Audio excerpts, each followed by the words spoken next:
Assalamualaikum warahmatullahi wabarakatuh. Alhamdulillahi wahda. Wassalatu wassalamu ala man la nabiyya ba'da. Wa ala alihi wa ashabihi wa man iqtada. Amma ba'du. Para ikhwan dan akhwat yang semoga dirahmati Allah Subhanahu wa taala. Kita bersyukur atas segala nikmat yang Allah Subhanahu wa taala limpahkan dan curahkan kepada kita. Nikmat sehat, waktu luang, nikmat iman, Islam, serta berbagai nikmat yang Allah Subhanahu wa taala karuniakan kepada kita. Salawat serta salam semoga tercurahkan kepada Nabi Muhammad sallallahu alaihi wasallam, kepada keluarganya, para sahabatnya, dan kepada orang-orang yang senantiasa mengikuti mereka hingga hari kiamat nanti.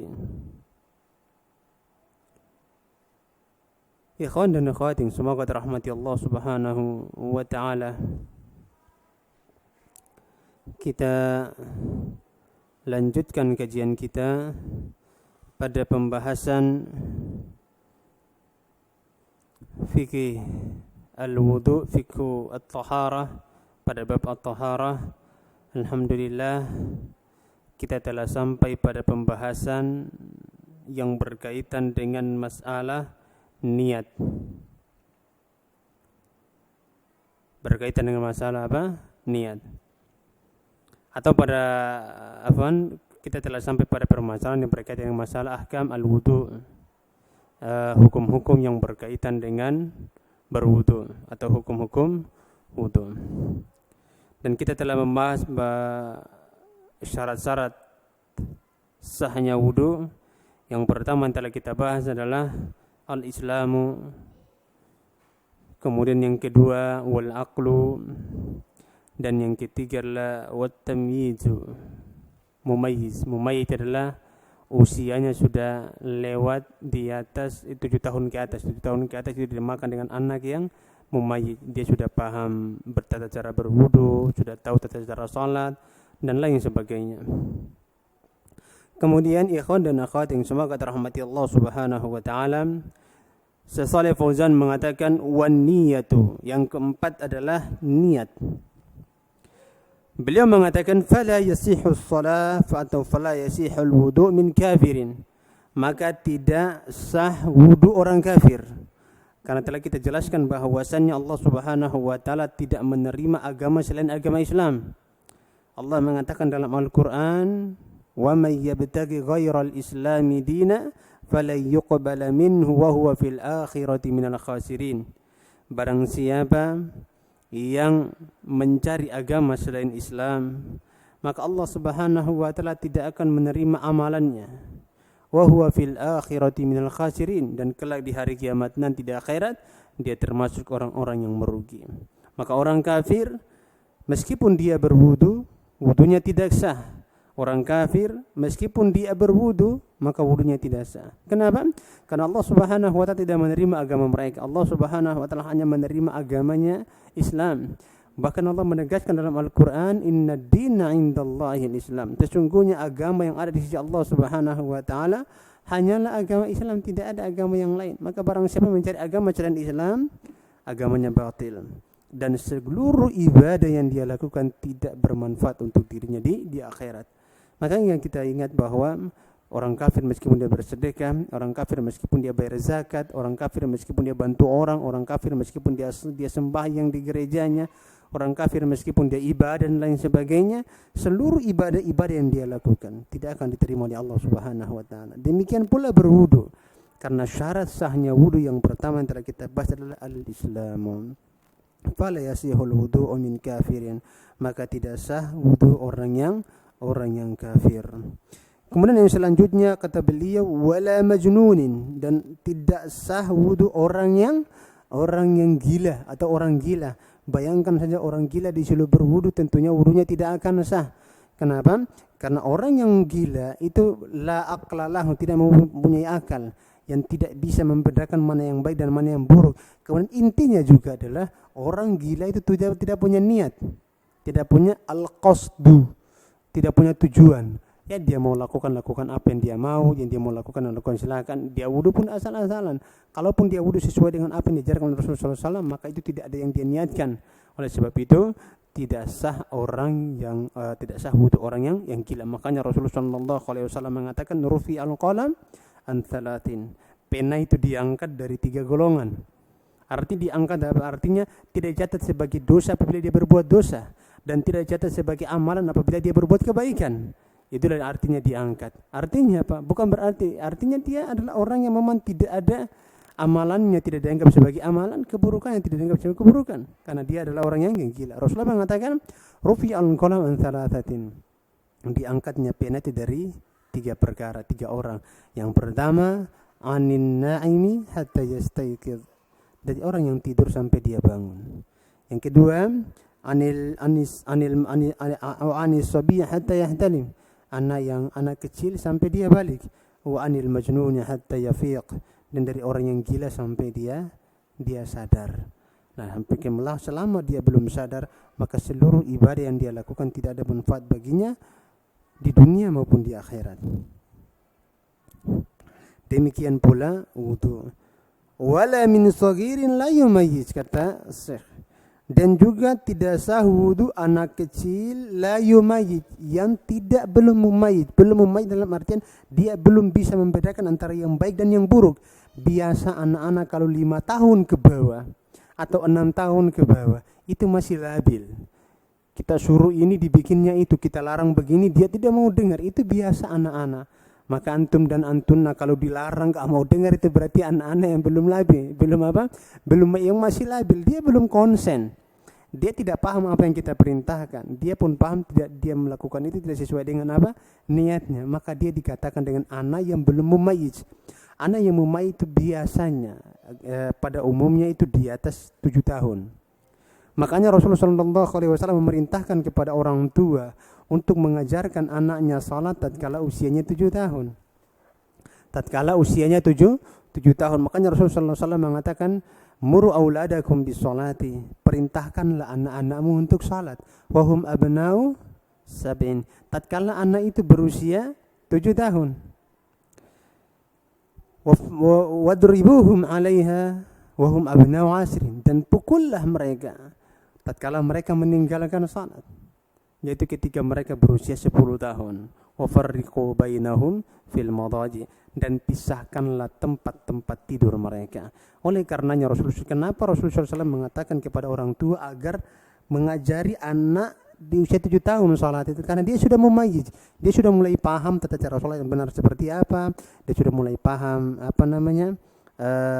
yang benar seperti apa, yang salah seperti apa, ini dosa itu bukan, ini jelek, ini buruk, dia sudah bisa memahami, sehingga diperintahkan kita untuk salat. Sehingga mumayyiz itu merupakan syarat sahnya wudu meskipun dia belum balik, karena mumayyiz itu belum balik, karena anak itu disebut dalam bahasa Arab dengan saghir. Kemudian bayu tamyiz baru baligun, dia mulai balik, baru kita akan ngajarin dia tata cara yang benar. Tatkala dia sudah balik, maka kewajiban salat harus ditekankan kepadanya bahwa dia telah wajib salat.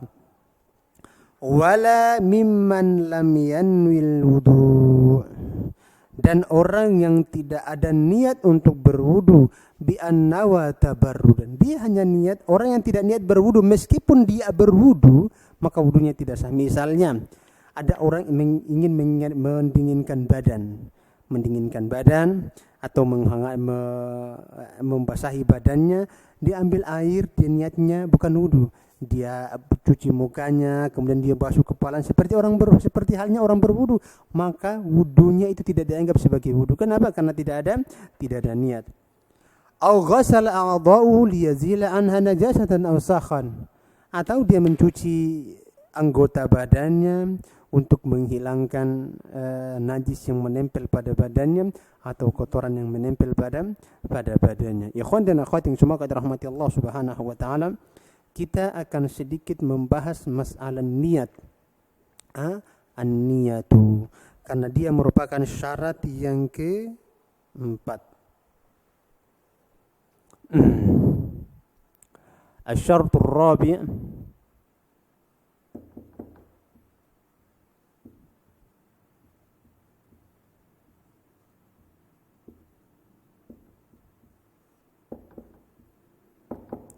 syarat yang keempat, kata Syekh, an-niyatu.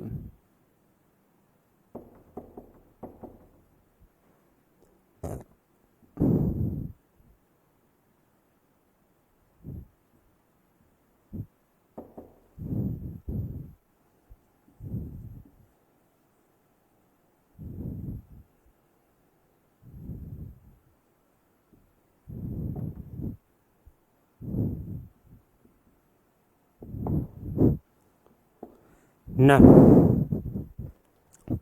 ikhwan dan akhwat yang semoga dirahmati Allah Subhanahu wa taala, niat merupakan satu hal yang sangat penting dalam ibadah. Niat adalah satu hal yang sangat penting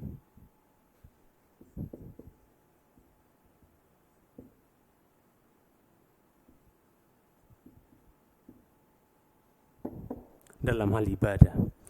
Kita tahu bahwasannya Rasulullah sallallahu alaihi wasallam mengatakan innamal a'malu binniyat.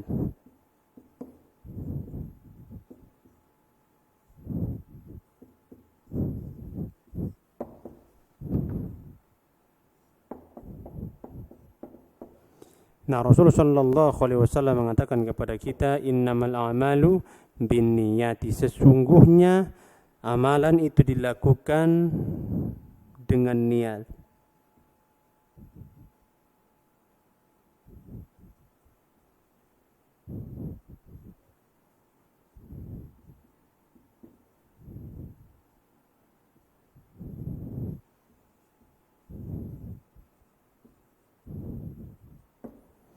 Amalan itu dilakukan dengan niat. Ini pembahasan sangat penting dalam masalah fikih.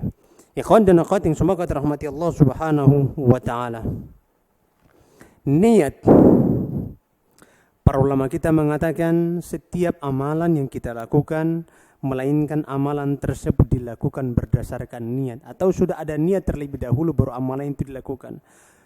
Maka niat ini, niat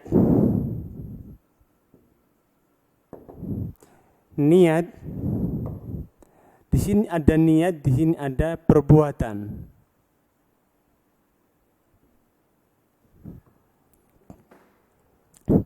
Niat dan perbuatan. Kita berikan contoh. Perbuatan di sini makan atau minum. Nah, di sini ada niat.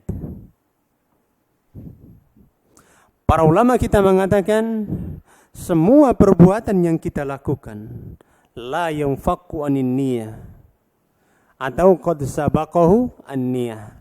Semua amalan yang dilakukan pasti telah didahului oleh niat. Ini paling penting. Ini kata ulama apa? Semua amalan yang dilakukan pasti telah didahului oleh niat kita. Perbuatan. Kita mau makan. Sebelum kita ingin makan, itu kita sudah niat terlebih dahulu mau makan. Sangat tidak mungkin seseorang mengatakan saya mau makan tanpa niat. Anda kita mengucapkan saya mau makan, sebelum kita mengucapkan kita sudah niatkan terlebih dahulu. Niat itu, ucapan itu muncul karena ada niat dalam hati. Sehingga para ulama kita, ya Syekhul Islam Ibnu Taimiyah mengatakan dalam Majmu' Fatawanya, beliau mengatakan lau kallafanallah, lau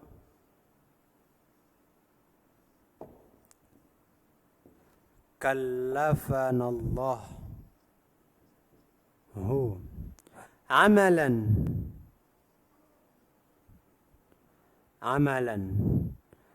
bighairi niyati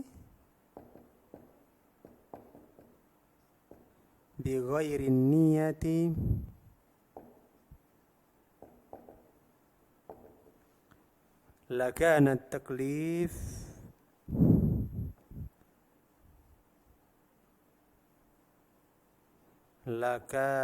at-taklif taklifu ma la yutaq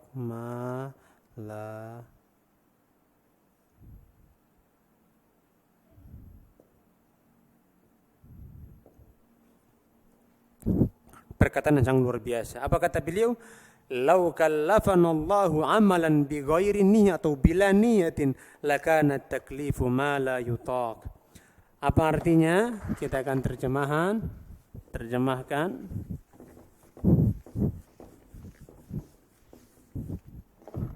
Jika seandainya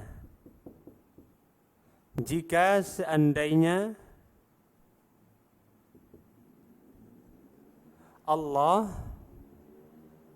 Ta'ala membebankan kepada kita suatu amalan yang dikerjakan tanpa niat, tentunya hal tersebut merupakan pembebanan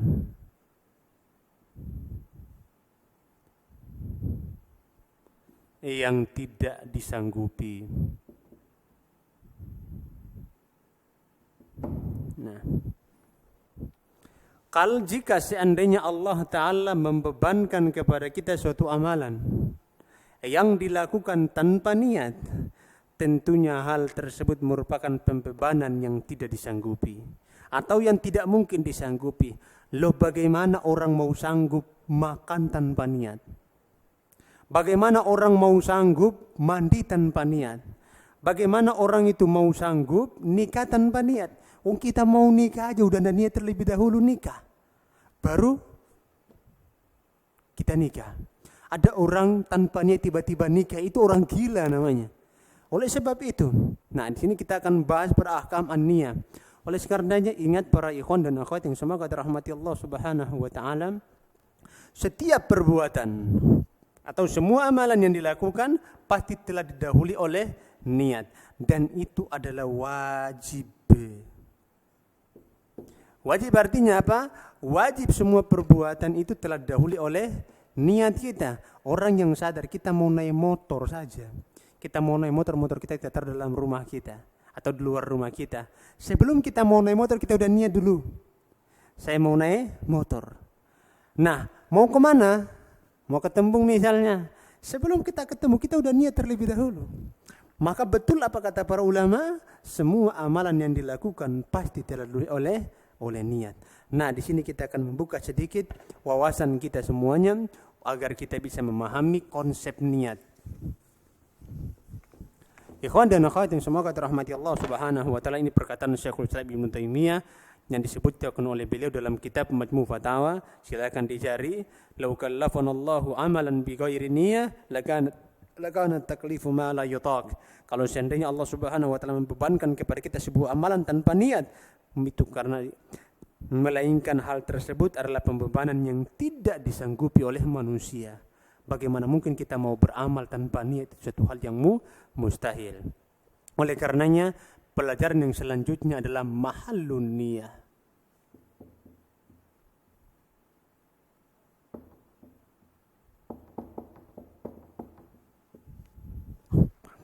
Nah, di manakah posisi niat? Nah, di manakah posisi niat? Yang pertama, lisan. Yang kedua, hati.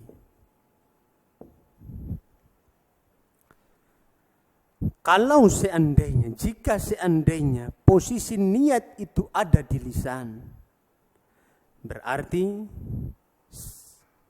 amalan yang kita kerjakan itu apa yang hendak kita kerjakan. Kalau seandainya amalan yang kita lakukan atau niat itu ada di lisan, maka konsekuensinya adalah setiap amalan yang kita lakukan harus kita ucapkan. Harus kita ucapkan. Jika niat ada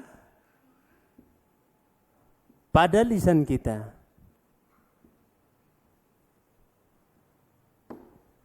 maka konsekuensinya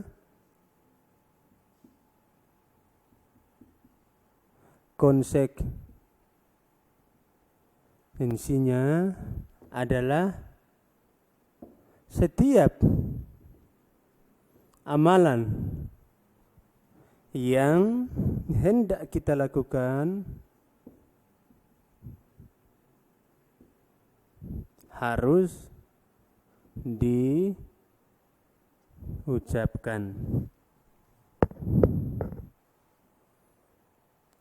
Nah, dan ini berat. Mau makan harus lapor saya mau makan. Mau nikah harus bicara saya mau nikah. Mau mati bilang juga saya mau mati. Dan lain sebagainya. Tentunya ini akan sangat berat bagi kita. Kalau seandainya niat itu ada di lisan. Ada di lisan. Kita mau bisnis kita harus bilang nawaitu an utajir, aku niat untuk berdagang dan lain sebagainya. Sehingga ini akan menimbulkan masalah yang berbelit-belit. Kenapa? Karena konsekuensi niat ada di lisan, sehingga kita harus semua ucapan kita harus apa? Semua perbuatan harus kita ucapkan. Dan ini tentunya merupakan sesuatu yang tidak dimampui oleh manusia. Mau makan harus niat, mau belanja harus niat, masuk WC harus niat, dan niatnya itu diucapkan. Tentunya akan apa?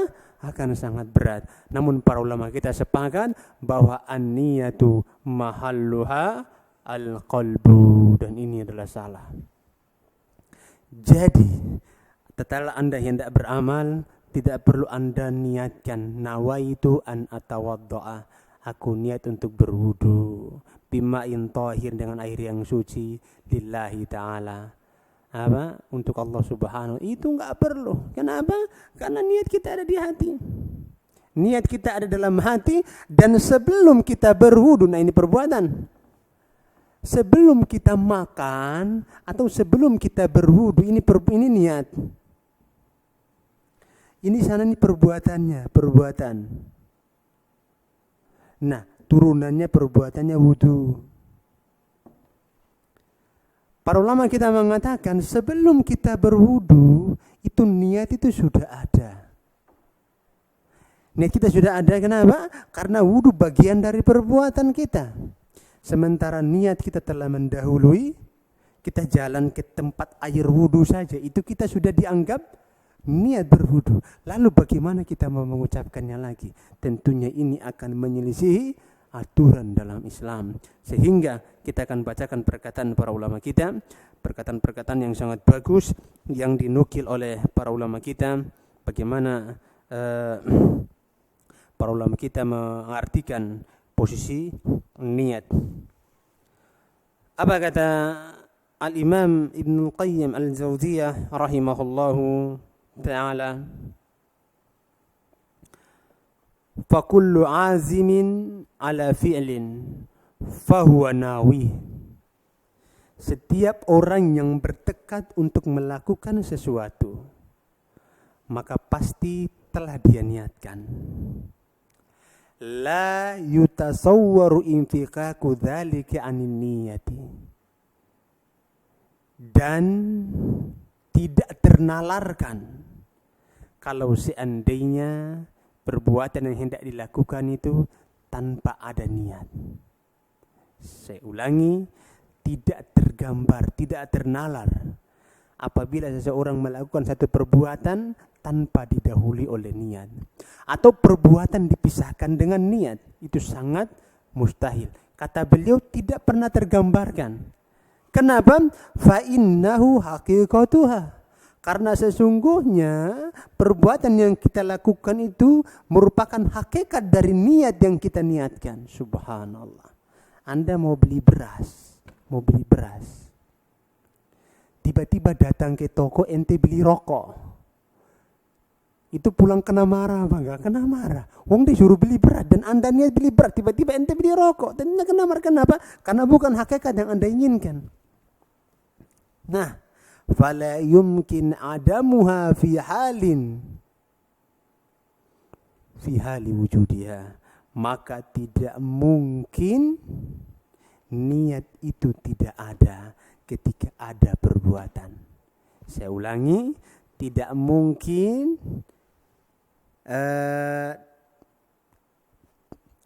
niat itu tidak ada sementara adanya perbuatan. Wa man qa'ada liyatawadda. Nah, maka barang siapa yang duduk hendak berwudu, faqad nawal wudu, maka sungguh dia telah niatkan untuk wudu. Masya Allah. Subhanallah. Berarti enggak perlu repot-repot kita baca niat. Bentar lagi kita mau Ramadan ini, mau sahur baca niat. Apa? Siapa yang hafal doanya? Nanti kita kasih PR ya. Nah, apa doanya? Doa niat yang biasa diajarkan. Nawaitu an asuma. Ya, saya juga udah lupa. Karena sudah saking lamanya kita udah lupa. Ya. Dan kita seperti itu. Ketika mau sahur berniat untuk puasa besok, ini adalah merupakan satu hal yang sangat tidak perlu atau satu hal yang sia-sia. Makanya oleh sebab itu ini merupakan perbuatan lagun, perbuatan yang sia-sia. Makanya kenapa? Karena tatkala kita bersahur, makan sahur di waktu malam, tentunya sebelum kita bersahur kita sudah niatkan untuk makan dan untuk puasa besok. Oleh karenanya, ikhwan dan akhwat yang semoga dirahmati Allah Subhanahu wa taala, niat itu tempatnya dalam hati dan tidak perlu diucapkan. Syekhul Islam Ibnu Taimiyah rahimahullahu taala mengatakan dalam kitabnya Majmu' Fatawa, beliau mengatakan wan niyatu mahalluhal qalbu, dan niat itu tempatnya di hati. Faman nataqa biha faqad ibtada wan nutqu bin niyati bid'atun munkarah, kata beliau. Dan melafadzkan niat merupakan bid'ah yang mungkar. Maka ingat, melafadzkan niat bagian dari perbuatan bid'ah yang diada-adakan oleh kita semua, oleh masyarakat dan lain sebagainya.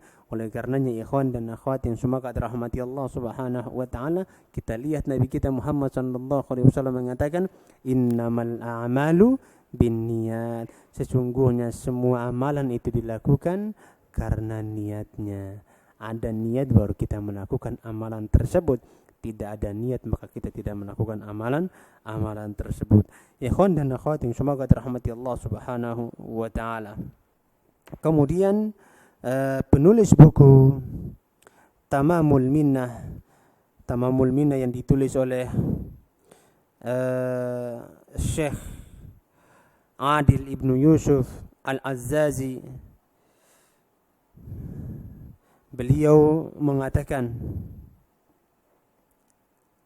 wa'lam, ketahuilah, anna talaffuz bin niyati bid'atun. Sesungguhnya melafadzkan niat merupakan perbuatan bid'ah. Id lam yathbutu talaffuz biha an Rasulillah sallallahu alaihi wasallam. Karena tidak ada satupun hadis dari Rasul sallallahu alaihi wasallam yang menyatakan bahwa Rasul sallallahu alaihi wasallam melafadzkan niatnya. Wala an ashabihi, dan tidak pula dari sahabatnya. wala anil khulafai, dan tidak pula dari khulafaur rasyidin Abu Bakar, Umar, Utsman dan Ali, wala anil a'immati, dan tidak pula dari para a'immah atau para ulama kita. Oleh karenanya melafatkan niat bagian dari perbuatan bid'ah yang mungkar, yang sangat dicela. Rasulullah sallallahu alaihi wasallam mengatakan, man 'amila 'amalan laisa 'alaihi amruna fahuwa raddun. Barang siapa melakukan satu amalan yang tidak termasuk perintah kami, maka amalan tersebut tertolak. Dalam sebuah riwayat yang lain, man ahdatsa fi amrina hadza ma laysa minhu fahuwa raddun. Barang siapa mengadakan perkara baru dalam asal agama ini yang tidak termasuk dari ajaran Rasulullah sallallahu alaihi wasallam, maka amalan tersebut ditolak.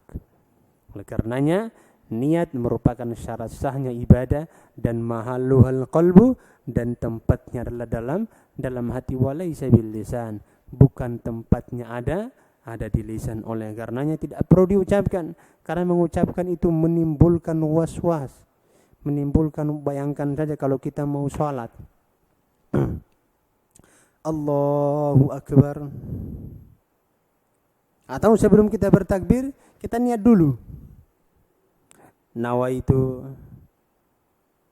an usalliya dhuhra arba'a raka'atin fi masjidnya kita sebutkan fi masjidil haram misalnya, kemudian ma'muman dan lain sebagainya. Tentunya ini akan sangat rumit kita ucapkan. Belum lagi kalau lupa niatnya, masya Allah.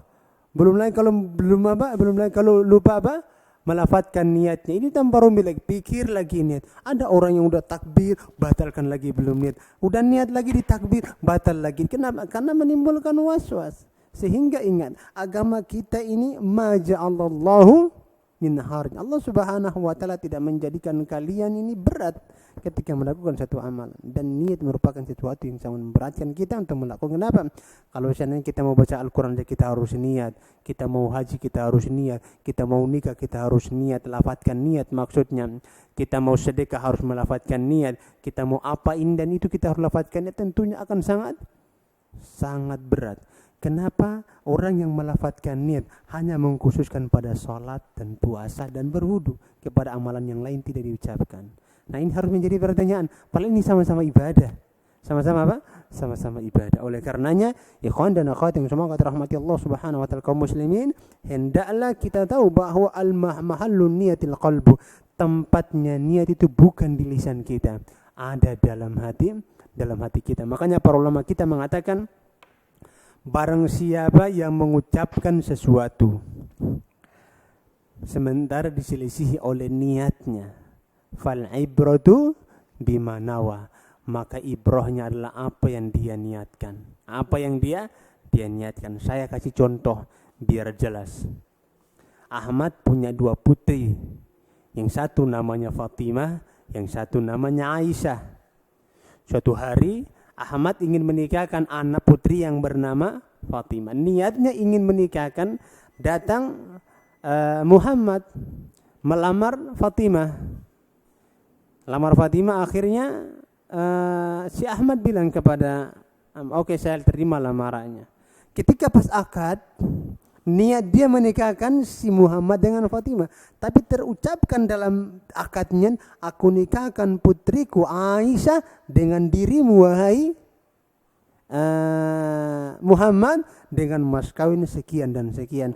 Si Muhammad ngomong, aku terima nikahnya fulana binti fulana dengan mas kawin sekian. Maka nikahnya itu bukan kepada Aisyah, tapi kepada siapa? Fatimah. Kenapa? Karena ucapannya salah, sementara niatnya kepada Aisyah. Maka yang dibenarkan adalah apa yang dalam hatinya, bukan apa yang dia ucapkan. Contoh yang kedua, kita mau menjual rumah. Saya punya 2 rumah. Rumah yang satu di Tembong dan rumah yang satu lagi di Denai. Yang pengen saya jual adalah rumah yang ada di Tembong. Rumah yang ada di Tembong. Dan sudah akad.